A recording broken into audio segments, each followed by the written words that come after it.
వంశీ గారు 2 సార్లు ఎమ్మెల్యేగా ఎలక్ట్ అయ్యి మాకు ఓన్గా మా అరుణ మెమోరియల్ ట్రస్ట్లో మా సొంత డబ్బుతో అన్ని కోట్లు ఖర్చు పెట్టి మేము సర్వీస్ చేస్తుంటే ఈరోజు జస్ట్ 20,000 కోసం ఆ కంప్లైనెంట్ సత్యవర్ధన్ అనే అతన్ని మేము ఎక్స్టార్షన్ చేసాము అని పెట్టారు. వరకు నమ్మసక్యం అనేది నాకు అర్థం కావట్లేదు. జస్ట్ 20,000 కోసం అలా ఆ కేసు చాలా ఇదిగా ఫ్యాబ్రికేట్ చేస్తూ ఉన్నారు. ఆ అబ్బాయి మీద ప్రెషర్ తీసుకొచ్చి మనము 20,000 కోసం ఆ అబ్బాయిని అబ్డక్ట్ చేశామని అలా చాలా డిఫరెంట్గా ఫాల్స్ అలిగేషన్స్ తో ఫ్యాబ్రికేట్ చేసేస్తా ఉన్నారు.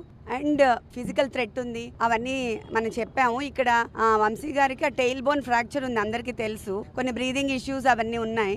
అయినా ఆయన్ని పనిష్మెంట్ సెల్ లాగా 22 hours ఒక రూమ్ లో పెట్టేసి ఎవరు రాకుండా ఎవరితో కాంటాక్ట్ లేకుండా అలా చేస్తున్నారు. ఇప్పుడు ఆయనకి బ్రీదింగ్ ఇష్యూ ఉంది, టెయిల్ బోన్ ఫ్రాక్చర్ అయింది, కింద పడుకోలేరు.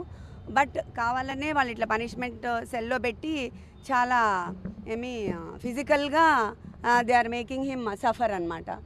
సో ఇది ఎంతవరకు కరెక్టో అది మనకి పబ్లిక్ అందరికీ తెలియాలి అని నేను చెప్తున్నాను.